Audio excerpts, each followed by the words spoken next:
spiritual tunes. Welcome to the darkness.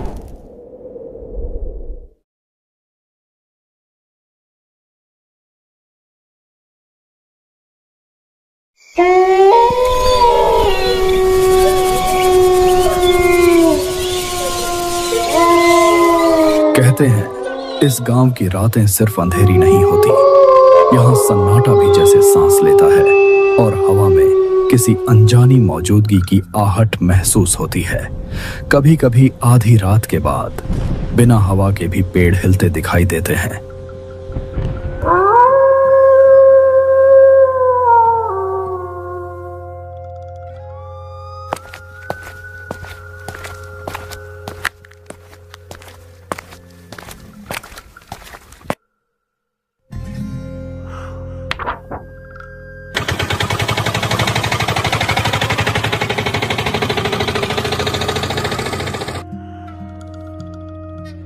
अच्छा ठीक है बड़े बाबू, कल भोर होते ही मैं पोस्ट ऑफिस आ जाऊंगा।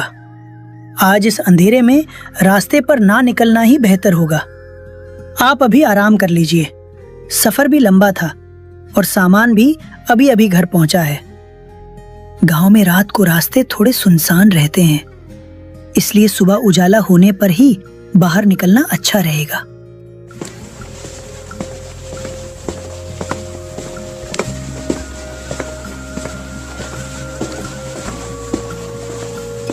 मुरली एक पुराने डाकघर में नौकरी करता था।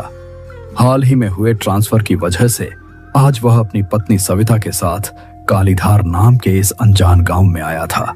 जब वे गांव पहुंचे तब रात पूरी तरह उतर चुकी थी। चारों तरफ घना अंधेरा फैला हुआ था, आसमान धुंधला था और हल्का हल्का कोहरा पूरे इलाके में तैर रहा था। अब बताओ तो रात में खाएंगे क्या? तुम चावल तो लाए ही नहीं। हर काम इतनी जल्दी जल्दी में करते हो। एक बार सामान समेटते समय ठीक से देख तो सकते थे। अब बोलो हम क्या करें? घर में और भी कुछ खास नहीं बचा है। इतनी रात को मैं क्या बनाऊं?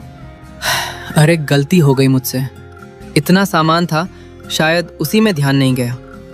तुम गुस्सा मत हो, मैं अभी जाकर देखता हूँ, शायद कहीं कोई दुकान खुली मिल जाए। रात काफी हो चुकी है, बाहर कोहरा भी है। मुझे ठीक नहीं लग रहा तुम अभी बाहर जाओ। सुबह तक काम चला लेते हैं तो क्या हो जाएगा? नहीं, तुम चिंता मत करो, मैं जल्दी ही वापस आ जाऊंगा। ज्यादा दूर नहीं जाऊंगा, बस आसपास ही देखता हूँ। अगर दुकान मिल गई तो ठीक, नहीं तो तुरंत लौट आऊंगा। ठीक है, लेकिन जल्दी वापस आना और रास्ते में ध्यान से जाना। गांव नया है, हमें अभी कुछ पता भी नहीं है। हाँ, तुम दरवाजा अच्छे से बंद कर लेना, मैं ज्यादा देर नहीं लगाऊंगा। कुछ मिल गया तो लेकर आता हूँ, नहीं तो खाली हाथ ही वापस आ जाऊंगा। पत्नी को घर पर छोड़ने के बाद मुरली धीरे धीरे कोहरे से ढकी गांव की सुनसान सड़क पर आगे बढ़ने लगा। चारों तरफ फैले धुंध के कारण रास्ता साफ दिखाई नहीं दे रहा था। दूर कहीं रेलवे लाइन की तरफ से कभी कभी ट्रेन की सीटी की आवाज गूंज उठती, जो सन्नाटे को और गहरा कर देती थी। चलते हुए मुरली के मन में कई तरह के ख्याल आने लगे और वह इस अनजान गांव के अजीब माहौल को महसूस करते हुए आगे बढ़ता चला गया। ठंडी हवा के झोंके कभी कभी कोहरे को चीरते हुए गुजरते और माहौल को और भी ज्यादा डरावना बना देते थे। ऐसा लग रहा था जैसे रात होते ही यहाँ जिंदगी रुक जाती हो। चलते चलते हुआ अपने मन में सोच रहा था, लगता है इस तरफ दुकान मिलना मुश्किल है। पूरा रास्ता सुनसान पड़ा है। शायद मुझे थोड़ा और आगे जाकर देखना चाहिए। क्या पता आगे कहीं कोई छोटी दुकान खुली मिल जाए। घर में चावल भी नहीं है। खाली हाथ वापस जाऊंगा तो सविता परेशान हो जाएगी। मैं भी ना, नया गांव है और मुझे पहले ही ज़रूरी चीज़ें देख लेनी चाहिए थी। अब रात में ऐसे घूमना पड़ रहा है। चलो थोड़ा और आगे चलकर देखता हूँ, शायद किस्मत से कहीं कोई दुकान खुली मिल जाए। अगर नहीं मिली तो वापस जाना ही पड़ेगा, लेकिन एक बार और कोशिश कर लेता हूँ। अचानक सड़क के ठीक दाएं ओर लालटेन की पीली रोशनी चमचमा रही थी। वही पुरानी गुमटी वाली दुकान थी। मुरली रुक गया। अरे ये क्या? यहाँ एक छोटी सी गुमटी दुकान है। मैंने आते समय रास्ते में यही दुकान तो देखी थी, या शायद मैं गलत याद कर रहा हूँ। इस गांव में तो मैं नया हूँ, लेकिन ये जगह कुछ जानी पहचानी सी लग रही है। चलकर पास से देखता हूँ। अगर दुकान खुली हुई मिल गई तो अच्छा है। इतनी रात में अगर यहीं कुछ मिल जाए तो बड़ी राहत हो जाएगी। अच्छा हुआ मैं थोड़ा और आगे आ गया, नहीं तो ये दुकान शायद दिखती ही नहीं। तभी उसकी नजर दुकान के अंदर खड़ी एक औरत पर पड़ी। वह देखने में गांव की साधारण औरत जैसी लग रही थी, लेकिन उसके चेहरे पर एक अजीब सी मीठी मुस्कान फैली हुई थी जो माहौल से मेल नहीं खा रही थी। उसकी आंखें जैसे सीधे मुरली को ही देख रही थीं। पोस्टमास्टर को देखते ही उसने धीमी, मीठी लेकिन अजीब सी आवाज में उससे बात करनी शुरू की। ए बाबू, आइए आइए ना, मेरी दुकान में आइए। इतनी रात में बाहर क्यों भटक रहे हैं? जो चाहिए आराम से मिल जाएगा यहाँ। घबराइए मत, अंदर आइए। अभी दुकान बंद नहीं की है मैंने। गांव में रात को सब जल्दी बंद कर देते हैं, लेकिन मैं थोड़ी देर और बैठती हूँ। बताइए बाबू, क्या चाहिए आपको? चावल, आटा या कुछ और? जो चाहिए निकाल देती हूँ। दुकान के करीब पहुंचते ही मुरली अचानक थोड़ा चौंक गया, जैसे उसे वहां के माहौल में कुछ अजीब सा महसूस हुआ हो। फिर भी हिम्मत करके वह धीरे धीरे आगे बढ़ा और जैसे ही दुकान की देहरी पर पहुंचा, उसकी नजर दुकान के बीचों बीच सामने रखे एक पुराने घड़े पर जा टिकी। उस घड़े के चारों ओर काली सी काई जमी हुई थी, जैसे वह बहुत सालों से वहीं रखा हो। घड़े के आसपास की जमीन भी नम और धुंधली सी लग रही थी। मुरली कुछ पल तक उसे देखता रहा। अरे बाबू, जरा सुनिए ना, ये घड़ा रास्ते में रखा है, बार बार पैर लग जाता है। मेरी आंखों में कई दिनों से जलन हो रही है, ठीक से दिखाई भी नहीं दे रहा। आप जरा इसे पैर से साइड कर दीजिए ना, नहीं तो मैं खुद हटा देती, लेकिन अभी ठीक से देख नहीं पा रही। अच्छा, ये घड़ा ठीक है, हटा देता हूँ। वैसे यहाँ बीच में क्यों रखा है? किसी काम का है क्या? अरे नहीं बाबू, पुराना बेकार घड़ा है, कब से पड़ा है, बस फेंकना ही था। आप जरा इसे दूर कर दीजिए, दुकान में जगह भी खाली हो जाएगी। ठीक है, अगर बेकार है तो हटा देता हूँ। मुझे लगा शायद किसी काम का होगा, इसलिए पूछ लिया। ठीक है, अभी हटा देता हूँ, आप चिंता मत कीजिए। मुरली ने बिना कुछ सोचे झुमरी के कहने पर उस घड़े को जोर से लात मार दी। जैसे ही उसका पैर घड़े से टकराया, वह दूर जाकर भारी आवाज के साथ जमीन पर गिरा और जोरदार धमाके से टूटकर कई टुकड़ों में बिखर गया। घड़ा टूटते ही उसके अंदर से राख जैसी धूल, छोटी छोटी हड्डियों के टुकड़े और सूखे हुए मुरझाए फूल बाहर फैल गए, जैसे वे बहुत सालों से उसके अंदर बंद पड़े हों।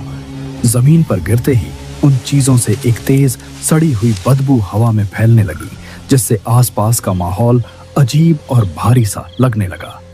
मुरली कुछ पल तक टूटे हुए घड़े और जमीन पर फैली उन चीजों को देखता रह गया। उसे यह सब बहुत अजीब लगा। ये कैसी बदबू है? और ये जमीन पर क्या बिखरा हुआ है? ये सब क्या है यहाँ? अरे कुछ नहीं बाबू, आप चिंता मत कीजिए। यहाँ आसपास बच्चे खेलते रहते हैं ना, पता नहीं कौन क्या उठाकर फेंक जाता है। मैं तो रोज साफ करती रहती हूँ, लेकिन फिर भी गंदगी हो ही जाती है। बाबू, आप बताइए ना, आपको क्या चाहिए? मुझे चावल चाहिए। आपके पास चावल है क्या? मुझे 1 किलो चावल दे दीजिए। हाँ बाबू, है ना, अभी देती हूँ, आप यहीं रुकिए। फिर उसने दुकान के एक कोने से एक पैकेट उठाया, जो बाकी सामान के मुकाबले बिल्कुल नया और चमकदार लग रहा था। उसने धीरे से वह पैकेट मुरली के सामने रख दिया, जैसे वह उसी के लिए पहले से अलग रखा गया हो। उस पैकेट पर धूल का एक भी कण नहीं था, जो इस पुरानी और जर्जर दुकान में थोड़ा अलग सा लग रहा था। मुरली ने बस सामान्य नजर से उस पैकेट को देखा। उसे यह समझ नहीं आया कि इतनी पुरानी दुकान में इतना नया पैकेट कैसे रखा हुआ है। दुकान के अंदर अजीब सी खामोशी बनी हुई थी। अरे बाबू, आपके लिए सबसे बढ़िया चावल दूंगी। लीजिए बाबू, ये चावल रख लीजिए, पैसे नहीं लगेंगे। आपका आना ही मेरे लिए काफी है। अरे पैसे क्यों नहीं लगेंगे? नहीं, मैं तो पैसे जरूर दूंगा। मैं सामान लेकर बिना पैसे दिए नहीं जा सकता। अरे बाबू, रहने दीजिए ना, आपसे पैसे लेकर क्या करूंगी। आप बस जब भी जरूरत हो मेरी दुकान पर आ जाइए। आपका आना ही काफी है। जो भी चाहिए हो आप शाम के बाद आकर ले जाइएगा। आप पैसे ले लीजिए। नहीं, ये ठीक नहीं है। सामान का पैसा तो देना ही चाहिए। फिर भी कुछ पल चुप रहने के बाद झुमरी ने फिर से धीमी और बेहद मीठी आवाज में बात करना शुरू किया। उसकी आवाज में ऐसी नरमी थी जो सुनने में तो बिल्कुल साधारण लगती थी, लेकिन जैसे किसी आने वाले खतरे को बड़ी चालाकी से छुपा रही हो। वैसे मेरा नाम झुमरी है, प्यार से मुझे लोग झुमरी दीदी कहते हैं। ठीक है, अभी मैं चलता हूँ, फिर कभी जरूरत पड़ी तो आ जाऊंगा। दुकान से बाहर निकलकर जाते समय जैसे ही मुरली ने एक बार पीछे मुड़कर देखा, उसके पूरे शरीर में अचानक सिहरन सी दौड़ गई। लालटेन की हल्की पीली रोशनी में उसे उस औरत की परछाई अस्वाभाविक रूप से बहुत ज्यादा लंबी दिखाई दे रही थी, जैसे वह जमीन पर दूर तक फैली जा रही हो। मुरली ने उस तरफ ज्यादा ध्यान नहीं दिया और जल्दी से चावल का थैला उठाकर वहां से घर की तरफ चल पड़ा। रास्ते भर वह चुपचाप चलता रहा। मुरली को यह पता नहीं था कि अनजाने में कितने बड़े खतरों से बचकर वह घर वापस जा रहा था। रात जैसे तैसे गुजर गई।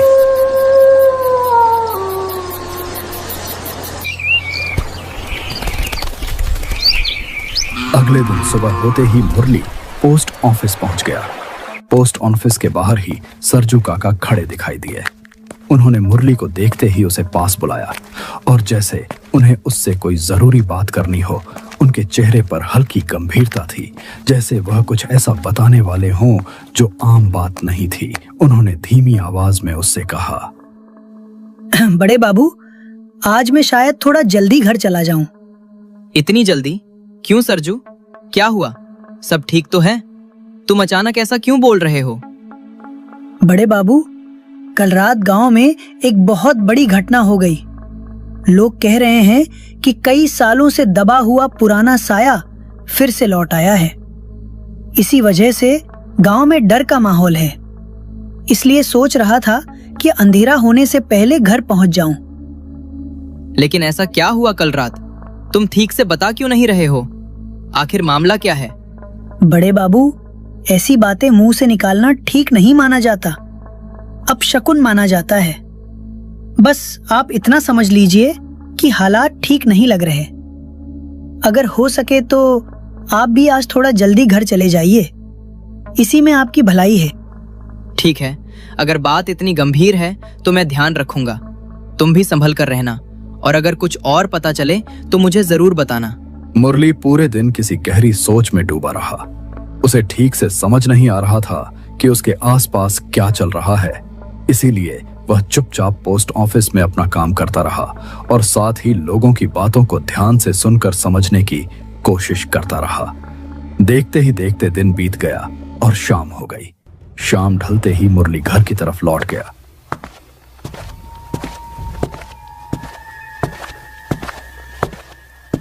जैसे ही वह घर पहुंचा, सविता खाना बना रही थी। तभी उसने मुरली को घर के अंदर आते देखा और उसे देखते ही उसके चेहरे पर खुशी झलक उठी।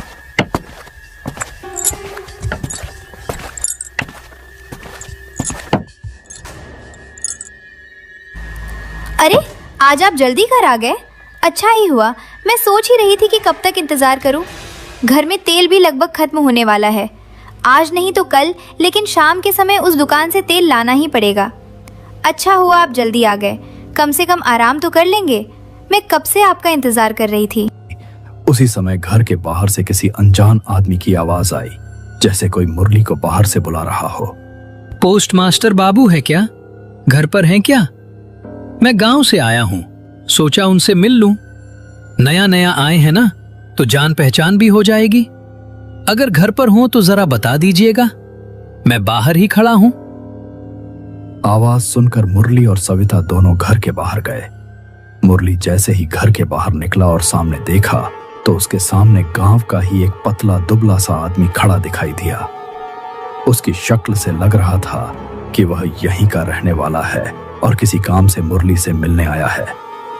मैं यहीं आपके बगल वाले घर में रहता हूँ, सोचा आपसे मिलकर थोड़ी जान पहचान कर लूं। आखिर गांव के इकलौते पोस्ट मास्टर आप ही हैं, तो हम लोगों का एक दूसरे को पहचानना भी जरूरी है ना। गांव में कोई नया आता है तो हम लोग मिलकर हालचाल पूछ लेते हैं। अगर आपको यहाँ किसी चीज की जरूरत पड़े या गांव के बारे में कुछ जानना हो तो बेझिझक बता दीजिएगा। हम पड़ोसी हैं तो एक दूसरे के काम आना ही चाहिए। बात करते करते उस आदमी के चेहरे के भाव धीरे धीरे गंभीर होने लगे, जैसे वह अब कोई गंभीर बात कहने वाला हो। बाबू, एक बात कहूं, बुरा मत मानिएगा, लेकिन सांझ ढलने के बाद आप बिल्कुल भी घर से बाहर मत निकलिए। गांव के ऊपर बहुत बड़ा खतरा मंडरा रहा है। खतरा? कैसा खतरा? और तुम इतनी गंभीर बात क्यों कर रहे हो? पहले भी मैंने कुछ सुना था। साफ साफ बताओ, आखिर हुआ क्या था इस गांव में? बाबू, कई साल पहले इस गांव में झुमरी नाम की एक औरत रहती थी। उम्र रही होगी करीब 30-32 साल। देखने में बहुत सीधी सादी लगती थी। रेल लाइन के पास उसकी छोटी सी दुकान थी। उसका व्यवहार इतना मीठा था कि लोग उसे प्यार से झुमरी दीदी कहते थे। उसकी दुकान पर हमेशा भीड़ लगी रहती थी। लेकिन फिर एक दिन अचानक गांव की एक लड़की गायब हो गई। बहुत ढूंढा, लेकिन वह नहीं मिली। फिर हर अमावस की रात जवान लड़के लड़कियां गायब होने लगे। 3-4 बच्चे ऐसे ही गायब हो गए। हे भगवान, फिर किसी को शक नहीं हुआ उस पर? या किसी ने कुछ देखा नहीं? एक दिन गांव के ही एक आदमी ने छिप कर देखा कि झुमरी अपनी दुकान के पीछे काला जादू कर रही थी और पास के गांव की एक लड़की बेहोश पड़ी थी। तब गांव वालों को समझ आ गया कि गायब हुए बच्चों के पीछे उसी का हाथ था। गांव वाले गुस्से से पागल हो गए। सबने मिलकर उसे पकड़ लिया और इतना मारा कि वहीं उसकी मौत हो गई। फिर गांव के बुजुर्ग सन्यासी के कहने पर उसी दुकान के पास उसका अंतिम संस्कार किया गया और उसकी आत्मा को बांधने के लिए दुकान के सामने एक मिट्टी की हांडी रखी गई। तो फिर अब डर किस बात का है? अगर वो मर चुकी थी तो? डर इसी बात का है बाबू। करीब 20 साल बाद किसी नासमझ ने वो हांडी तोड़ दी और झुमरी की आत्मा आजाद हो गई। कल रात गांव के एक आदमी को उसने साइकिल समेत उठाकर जंगल में फेंक दिया और उसे जिंदा छोड़कर कहा, जाकर गांव वालों को बता दे, मैं वापस आ गई हूं, अब पूरे गांव को खत्म करूंगी। इसलिए कह रहा हूं बाबू, शाम के बाद घर से बाहर मत निकलिए। उस आदमी की आखिरी बातें मुरली ठीक से सुन भी नहीं पाया, लेकिन अब उसके सामने सच धीरे धीरे साफ होने लगा था। उसे एहसास हो गया था कि वह एक बड़े धोखे का शिकार हो चुका है। झुमरी ने अपने मीठे व्यवहार और बातों से उसे भरोसे में लेकर उससे वही करवाया जो वह चाहती थी और उसी की वजह से वह बंधन से आजाद हो गई थी। अब सीधी बात यह थी कि मुरली की एक गलती की वजह से पूरे गांव पर खतरा मंडराने लगा था। यह सोचकर मुरली का मन भारी हो गया। मुरली समझ गया कि अब इस आदमी को पूरी सच्चाई बताना बहुत जरूरी है, नहीं तो आगे चलकर हालात और ज्यादा खराब हो सकते हैं। उसने गहरी सांस ली और ठान लिया कि अब वह कुछ भी छिपाएगा नहीं। उसे यह भी एहसास हो रहा था कि जो हो चुका है उसे बदला नहीं जा सकता, लेकिन शायद सच बताकर वह आने वाले बड़े खतरे को टालने में मदद कर सके। अब हालात सिर्फ उसके अपने नहीं रहे थे, बल्कि पूरे गांव की सुरक्षा उससे जुड़ चुकी थी। बाबू, आप अचानक इतने शांत क्यों हो गए? क्या बात आपके मन में चल रही है?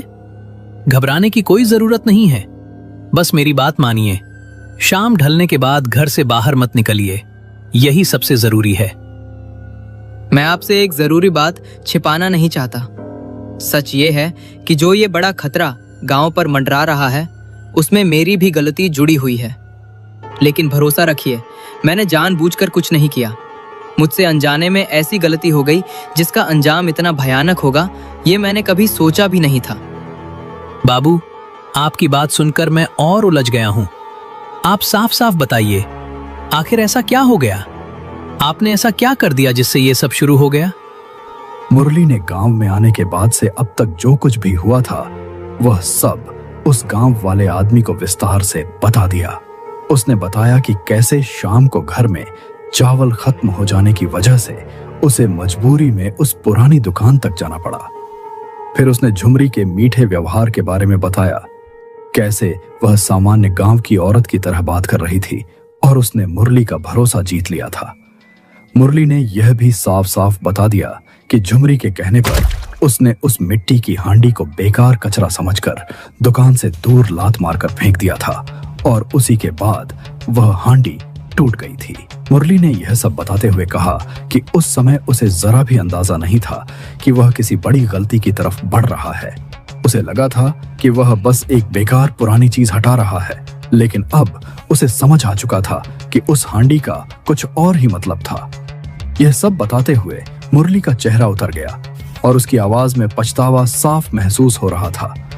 उसने गांव वाले आदमी से कहा कि अगर उससे कोई गलती हो गई है तो वह उसे सुधारने के लिए जो भी जरूरी होगा वह करने को तैयार है।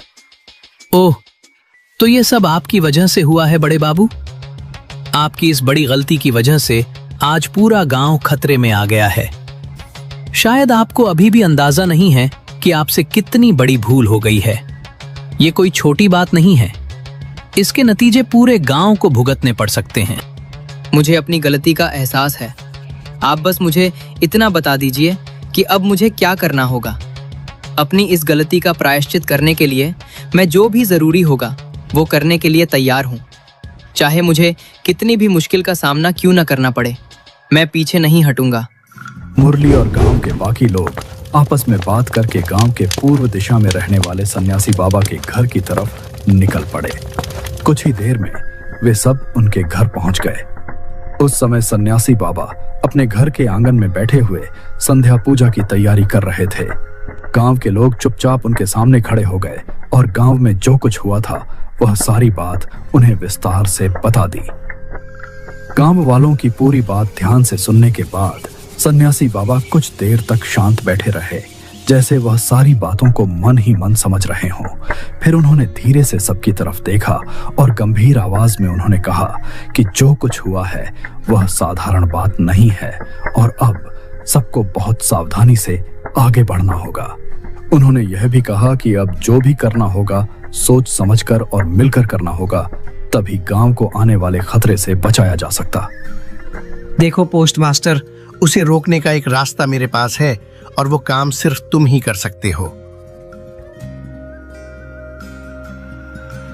बाबा, ये आप क्या कह रहे हैं? मुझसे क्या करना होगा? सच बताऊं तो डर के मारे मेरे हाथ पैर कांप रहे हैं। डरना स्वाभाविक है, लेकिन अब हिम्मत रखनी होगी। हाँ, ये काम सिर्फ तुम ही कर सकते हो। कल अमावस्या की रात है और ऐसे कामों के लिए वही सबसे सही समय होता है। अगर मेरी वजह से ये सब हुआ है तो इसे ठीक करना भी मेरी जिम्मेदारी है। आप बस मुझे बताइए मुझे क्या करना होगा, मैं तैयार हूँ। ज्यादा देर नहीं करनी होगी। अगर हम देर करेंगे तो वो रात में अपनी दुकान से निकलकर तांडव मचाने लग सकती है। जैसे ही अंधेरा गिरे तुम मेरे साथ उसकी दुकान तक चलोगे। ठीक है बाबा, मैं आपके साथ चलूंगा। वहां जाकर मुझे क्या करना होगा? वहां पहुंचकर मैं तुम्हें जो कहूंगा तुम्हें वही करना होगा। डरना मत और मेरा भरोसा मत तोड़ना। मैं पूरी कोशिश करूंगा बाबा। अब जो होगा मैं उसका सामना करूंगा। बाकी गांव वाले भी आसपास रहेंगे, लेकिन सब मेरे इशारे का इंतजार करेंगे। अब देर मत करो, अपने घर जाओ और याद रखना, आज रात कोई भी अपने घर से बाहर नहीं निकलेगा। बूढ़े सन्यासी की बात मानकर सभी गांव वाले धीरे धीरे अपने अपने घर लौट गए। लेकिन उसी रात गांव में एक और बड़ी अनहोनी हो गई। गांव के आखिरी छोर पर हफ्ते का इकलौता बाजार लगा हुआ था। रात करीब 9 बजे दुकानदार अपना अपना सामान समेटकर घर लौटने की तैयारी कर रहे थे। तभी अचानक तेज आंधी चलने लगी। हवा इतनी तेज हो गई कि कई दुकानों के टेंट और छप्पर उड़कर दूर जा गिरे और इस अफरा तफरी में कई लोग घायल भी हो गए। कुछ ही पलों में बाजार का पूरा माहौल बदल गया। लोग अपने सामान को बचाने की कोशिश करने लगे, लेकिन तेज हवा के सामने कोई कुछ नहीं कर पा रहा था। चारों तरफ धूल, टूटे सामान और लोगों की घबराई हुई आवाजें गूंजने लगी। कई लोग जमीन पर गिर पड़े और कुछ लोग अपने परिवार वालों को ढूंढने लगे। उसी तेज हवा के बीच अचानक एक तीखी और डरावनी हंसी गूंज उठी, जो सुनते ही लोगों के रोंगटे खड़े हो गए। वह हंसी जैसे हवा के साथ पूरे इलाके में फैल रही थी। उस हंसी के साथ जैसे कोई भयानक ऐलान भी हवा में गूंज उठा, जिसे सुनकर वहां मौजूद लोगों के चेहरों का रंग उड़ गया। देखो, रात ढलते ही कैसा सन्नाटा छा गया और मैं लौट आई। अरे रे रे, ये क्या हुआ? डर क्यों रहे हो तुम सब? घबराओ मत, तुम्हारी झुमरी दीदी वापस आ गई है। ये तो बस शुरुआत है, अभी तो बहुत कुछ देखना बाकी है। पूरा गांव तैयार रहे उस भयानक मंजर के लिए जो अब आने वाला है। आज कोई नहीं बचेगा मेरी नजरों से। भागो, छुपो, जहां छुप सकते हो छुप जाओ, लेकिन याद रखना मैं सबको ढूंढ लूंगी। अब ये गांव मेरा है और अब यहाँ सिर्फ मेरा राज चलेगा।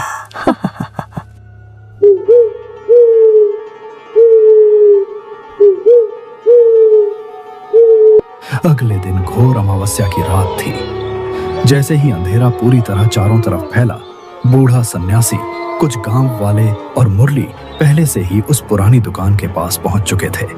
वे सभी चुपचाप वहां खड़े आसपास के माहौल को देख रहे थे, जैसे किसी खास पल का इंतजार कर रहे हों। देखो पोस्ट मास्टर, अब तुम्हें अपना दिल मजबूत रखना होगा।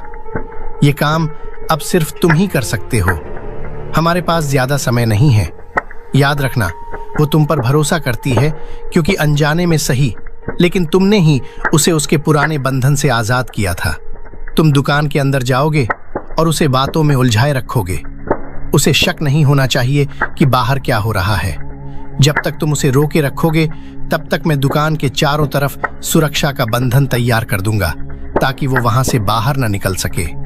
जैसे ही मैं दुकान के पास आकर तुम्हें इशारा करूंगा, तुम बिना देर किए तुरंत दुकान से बाहर निकल आना। उसके बाद मेरा असली काम शुरू होगा। उस समय पीछे मुड़कर मत देखना, और जो भी हो डरना मत। बस वही करना जो मैं कहूंगा। सन्यासी की बात मानकर मुरली धीरे धीरे दुकान के अंदर चला गया।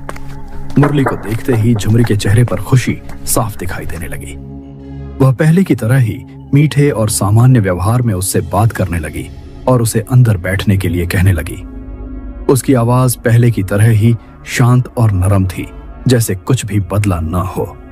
मुरली चुपचाप अंदर खड़ा रहा और आसपास नजर दौड़ाने लगा। दुकान के अंदर वही पुराना सामान रखा हुआ था और लालटेन की हल्की रोशनी पूरे कमरे में फैल रही थी। ये पोस्ट मास्टर बाबू, आइए आइए, बैठिए। मैं तो अभी आपको ही याद कर रही थी। उस रात के बाद आप मेरी दुकान पर आए ही नहीं। मैं तो सोच रही थी आप भूल गए मुझे। नहीं झुमरी दीदी, ऐसी बात नहीं है। आज मुझे कुछ लेना नहीं है, बस आपसे मन की बात करने चला आया। सोचा थोड़ा बैठकर आपसे सुख दुख की बातें कर लूं। झुमरी बार बार मुस्कुराकर मुरली से बात करने की कोशिश कर रही थी, जैसे वह उसे बिल्कुल सहज महसूस कराना चाहती हो। अरे ये तो बहुत अच्छा किया आपने। मन परेशान हो तो यहाँ चले आया कीजिए। शाम के बाद तो मैं यहीं रहती हूँ, आप बेझिझक आ सकते हैं। ठीक है दीदी, अच्छा लगता है आपसे बात करके। सोचा आज थोड़ा बैठकर दिल हल्का कर लूं। मुरली जानबूझकर झुमरी को बातों में उलझाए रखता है ताकि उसका ध्यान इधर उधर न जाए। उसी दौरान बाहर खड़े सन्यासी चुपचाप दुकान के चारों तरफ अपना बंधन पूरा कर देते हैं। बंधन पूरा करने के बाद सन्यासी अचानक सामने आ जाते हैं। सन्यासी की आवाज सुनते ही दुकान का माहौल एक पल के लिए जैसे थम सा जाता है। मुरली तुरंत उनकी तरफ देखने लगता है, जबकि झुमरी के चेहरे के भाव धीरे धीरे बदलने लगते हैं। उसी पल ऐसा लगता है जैसे दुकान के अंदर की हवा अचानक भारी और ठंडी हो गई हो। सन्यासी तेज आवाज में मुरली को पुकारते हुए कहते हैं, पोस्ट मास्टर, घेरा पूरा हो चुका है। अब एक पल की भी देर मत करो, तुरंत दुकान से बाहर निकल आओ। जल्दी करो, समय बहुत कम है। बाहर आकर मेरे पास खड़े हो जाओ। अब आगे का काम मैं संभालूंगा। सन्यासी की तेज आवाज सुनते ही मुरली एक झटके में दुकान से बाहर आ गया और तेजी से जाकर सन्यासी के पास आकर खड़ा हो गया। उसी समय सन्यासी लगातार मंत्र पढ़ते हुए अपने साथ लाया हुआ गंगा जल दुकान की तरफ छिड़कने लगे। गंगा जल की बूंदें जैसे ही दुकान और दरवाजे पर गिरी, वहां का माहौल अचानक बदलता हुआ सा महसूस होने लगा। सन्यासी बिना रुके मंत्र पढ़ते रहे और पूरे दरवाजे और आसपास की जमीन पर गंगा जल छिड़कते रहे। आसपास खड़े गांव वाले चुपचाप यह सब देख रहे थे। उस समय हवा भी जैसे धीमी हो गई थी और चारों तरफ अजीब सा सन्नाटा फैल गया था, जैसे कुछ होने वाला हो। कुछ ही पलों में दुकान के अंदर से हल्की सी आवाजें आने लगी, जिससे वहां मौजूद सभी लोग और ज्यादा सतर्क हो गए। झुमरी, क्या तुमने सच में ये सोचा था कि मैं तुम्हें रोक नहीं पाऊंगा? जब तक मैं जिंदा हूं, इस गांव का कोई भी अनिष्ट तुम नहीं कर पाओगी। इस बार मैं ऐसा बंधन करूंगा कि तुम चाहकर भी यहां से बाहर नहीं निकल पाओगी। तुम्हारी शक्ति यहीं थम जाएगी और इस बार तुम्हें कोई भी इस जगह से आजाद नहीं करा पाएगा, चाहे वो कितनी भी बड़ी शक्ति क्यों ना हो। उसकी आंखें भड़क उठीं और उसका चेहरा गुस्से से तमतमाने लगा। वह तेज गुस्से में फुफकारती हुई जोर से चिल्लाई और उसकी आवाज पहले से बिल्कुल अलग और डरावनी लग रही थी। सन्यासी, तुमने मेरे साथ धोखा किया है।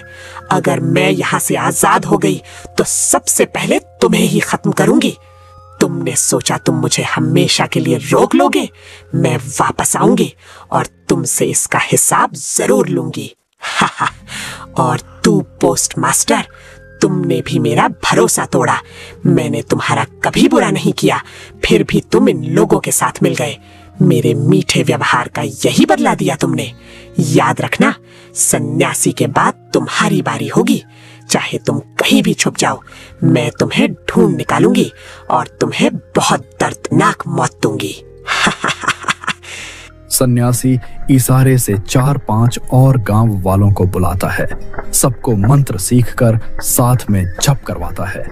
अचानक झुमरी का शरीर और उसके दुकान में एक भयानक आग भड़क उठती है। उसकी चीखें हैं धीरे धीरे हवा में घुल जाती है। झुमरी बहुत ही दर्दनाक और फटी हुई आवाज में चीखने लगती है।